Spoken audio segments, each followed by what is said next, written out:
Welcome back guys. Last episode में हमने देखा था कि जून और लीसा किस कर रहे होते हैं और तभी पेंट हाउस की डोरबेल बजती है। अब हम आगे देखते हैं कि बेल तो बजती है बट कोई आता नहीं है, तो लीसा को यहाँ गलतफहमी हो जाती है कि शायद ये भी जून का कोई मजाक हो और वो नाराज होकर चली जाती है और सोचने लगती है कि जून हमेशा उसकी फीलिंग्स को हर्ट करता है। जून भी बेचारा वहां से चला जाता है और सोचने लगता है कि लीसा कभी भी जून को सीरियसली नहीं लेती। अब नेक्स्ट डे मिली लीसा से पूछती है कि जून का अचानक से मन क्यों बदल गया कि वो वापस से so I married an anti fan की शूटिंग करने को तैयार हो गया।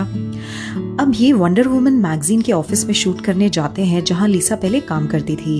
यहाँ मैं आपको याद दिला दूं कि लीसा को उसकी बॉस जूली ने थप्पड़ मार के और काफी बेइज्जत करके निकाला था और वो लीसा के प्रोजेक्ट्स भी चुराकर अपने नाम से पब्लिश करती थी।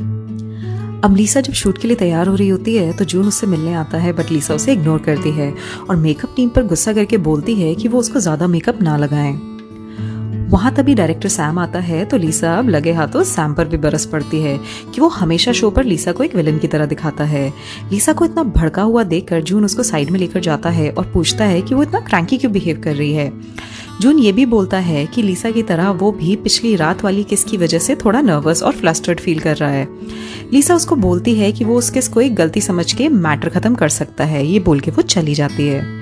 अब ये दोनों शो का एक सेगमेंट शूट करने के लिए मैगजीन के ऑफिस में जाते हैं तो अकेले में उसकी बॉस जूली फिर से काफी खरा खोटा सुनाती है लीसा को और उसकी इंसल्ट करती है। इससे पहले कि लीसा उसको कुछ जवाब देती, सैम उसको शूट के लिए ले जाता है। अब शूट के दौरान जूली एक फोटोशूट प्रपोजल का कॉन्सेप्ट देती है जो लीसा ने तब बनाया था जब वो उस मैगजीन में काम करती थी। जून अब लीसा से पूछता है कि उसको तो कॉन्सेप्ट पसंद है बट वो शूट के लिए तभी हाँ करेगा अगर लीसा को भी वो कॉन्सेप्ट पसंद हो। लीसा तुरंत उस फोटोशूट के कॉन्सेप्ट को रिजेक्ट कर देती है। ये सब ब्रेक पर बाहर चले जाते हैं और अकेले में जूली लीसा को फिर से जलील करने लगती है। लीसा अब जूली से पूछती है कि वो उसका बनाया हुआ प्रपोजल अपने नाम से कैसे यूज कर सकती है, तो जूली बोलती है कि उसको तो खुश होना चाहिए कि एटलीस्ट कैमरा के सामने जूली उससे तमीज से बात कर रही है। वो उससे ये भी बोलती है कि वो इस बात पर ज्यादा ना उछले कि वो जून के साथ शूट कर रही है, जून के बिना उसकी कोई औकात नहीं है। ये सुन के लीसा की आंखों में आंसू आ जाते हैं और तभी वहां जून आता है और लीसा के सपोर्ट में जूली से बोलता है कि लीसा जैसी भी हो बट वो चोर नहीं है और लीसा जब भी गलती करती है वो हमेशा अपनी गलती को एक्सेप्ट करके प्रॉपर्ली अपोलोजाइज करती है।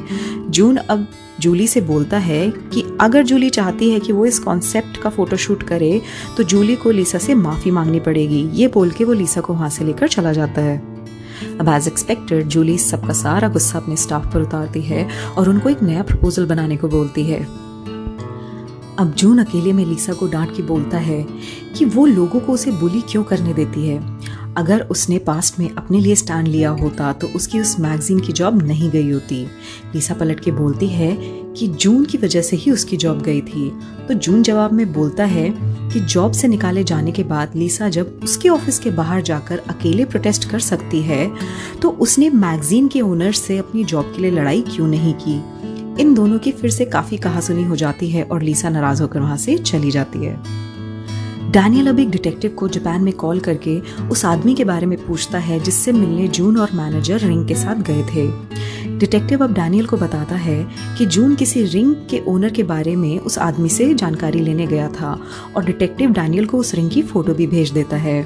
डैनियल अब डिटेक्टिव को बोलता है कि उसको जून से पहले उस रिंग के मालिक का पता लगाना है। बेचारी लीसा बस स्टॉप पे बैठी अपनी किस्मत को कोस रही थी कि तभी उसके पास डैनियल का कॉल आता है और वो उसे मिलने के लिए बुलाता है। एजेंट अब जून को डांट रहा होता है कि मैगजीन का फोटोशूट कैंसिल क्यों किया उसने, पर जून उसको बातों में घुमा के वहां से चला जाता है और सीधा पेंट हाउस जाता है लीसा से मिलने के लिए। जब उसे वहां लीसा नहीं मिलती तो वो लीसा को फोन करता है बट सिंस लीसा तो डैनियल से मिलने आ गई होती है तो वो जून का फोन नहीं उठाती।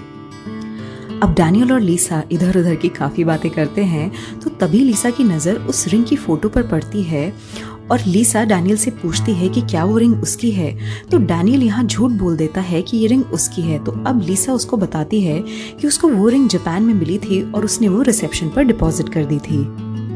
डैनियल से मिलने के बाद जब लीसा अपने फ्रेंड्स से मिलने जाती है तो वो देखती है कि वहाँ पे जून उसके फ्रेंड्स के साथ बैठा हुआ था। मैट और जेनी जून से काफी फ्रेंडली हो जाते हैं तो लीसा किलस जाती है। फिर ये लोग काफी ड्रिंक करते हैं और लीसा जून को फिर से बहुत सारे ताने मारती है। जून यहाँ लीसा को चेयर अप करने के लिए जूली का काफ़ी मजाक उड़ाता है और मैट और जेनी भी उसको काफ़ी भला बुरा बोलते हैं और जून के लिए वाटरमेलन लेने चले जाते हैं और लीसा अपनी मॉम से फ़ोन पे बात करने चली जाती है और जून वहाँ चुपचाप सुनने लगता है। सिंस मैनेजर आ जाता है जून को पिकअप करने के लिए, तो जाते टाइम जून लीसा से पूछता है कि वो उसका फ़ोन क्यों नहीं उठाती। अब लीसा उसको बोलती है कि वो अच्छा बनने का नाटक सिर्फ ना कैमरा के सामने करे, उसके फ्रेंड्स के सामने नहीं। तो जून उसको बोलता है कि वो नाटक नहीं कर रहा था, सिंस लीसा ने उसका फ़ोन नहीं उठाया था तो उसको थोड़ी चिंता हुई, इसीलिए वो उसके फ्रेंड्स से मिलने आ गया और उसने उसके फ्रेंड्स के साथ जेन्युइनली काफ़ी एंजॉय किया। अब सिंस लीसा उसको इस बात पे कोई खास भाव तो देती नहीं, तो जून बोलता है कि अगर वो उस किस की वजह से इतना रूडली बिहेव कर रही है तो वो उसको एक मिस्टेक समझ के इग्नोर कर दे। अब जून लीसा के फ्रेंड्स को बाय बोलकर चला जाता है और जून के जाने के बाद लीसा मैट और जेनी की क्लास लेके बोलती है कि वो दोनों ये ना भूलें कि वो जून के नहीं बल्कि उसके फ्रेंड्स हैं। जून के जाते ही बेचारा जेनी का बॉयफ्रेंड आता है और जून से ना मिल पाने की वजह से काफ़ी गुस्सा हो जाता है। अब निकी एक रिकॉर्डिंग स्टूडियो में डैनियल को बिना बताए एक गाना रिकॉर्ड कर रही होती है। नेक्स्ट सीन में हम देखते हैं कि जून रिकॉर्डिंग स्टूडियो में बार बार अपना फ़ोन देखता है बिकॉज वो एक्सपेक्ट कर रहा होता है कि शायद लीसा उसको कॉल या टेक्स्ट करेगी। लीसा दूसरी तरफ मैगजीन के अपने एक पुराने कलीग के साथ कॉफ़ी पी रही होती है। ये एक्स कोलीग लीसा को बोलता है कि जूली ने ऑफिस में सबका जीना मुश्किल किया हुआ है और लीसा से रिक्वेस्ट करता है कि वो जून को फोटोशूट करने के लिए किसी तरह मना ले। अब जून से जब रहा नहीं जाता तो वो खुद से लीसा को फ़ोन करता है और फ़ोन उठाते ही लीसा उसे बोलती है कि उसको जून से कुछ ज़रूरी बात करनी है और वो उसकी रिकॉर्डिंग स्टूडियो आ रही है। जून तो ये सुन के खुशी के मारे टमाटर की तरह लाल हो जाता है। लीसा जब स्टूडियो पहुंचती है तो देखती है कि जून की फैंस वहां पर भी होती हैं। तभी वहां मैनेजर आता है और लीसा से बोलता है कि जून ने उसको भेजा है वीआईपी एंट्रेंस से सेफली अंदर लाने को। लीसा रिकॉर्डिंग स्टूडियो में जून से बोलती है कि वो मैगजीन के लिए शूट करने को रेडी हो जाए। अब जून हाँ तो कर देता है बट वो बदले में लीसा को बोलता है कि वो उसको रिकॉर्डिंग करते हुए सुने। जब जून रिकॉर्डिंग खत्म करता है तो तब रिकॉर्डिंग करने वाला बंदा जून को बताता है कि उसके सॉन्ग की फीमेल वॉइस निकी की है। जून इस बात पर कोई रिएक्शन नहीं देता और लीसा को बोलता है कि वो उसको घर ड्रॉप कर देगा। लीसा जब पेंट हाउस जाती है तो उसको लगता है कि जैसे वहाँ कोई ऑलरेडी है आसपास। वो जब घर में घुसती है तो दरवाज़ा बंद होने से पहले ही जून की एक क्रेजी फैन ज़बरदस्ती घर में घुस जाती है और वो लीसा को ब्लैकमेल करके बोलती है कि आज वो इसी घर में रहेगी क्योंकि वो घर से भाग कर आई है। लीसा जब सिक्योरिटी को बुलाने की धमकी देती है तो ये फ़ैन उसे बोलती है कि वो ऑनलाइन पूरी दुनिया को ये बता देगी कि लीसा इस घर में चोरी छुपे रह रही है। वो लीसा से बोलती है कि वो उसको बस एक बार जून से मिलवा दे।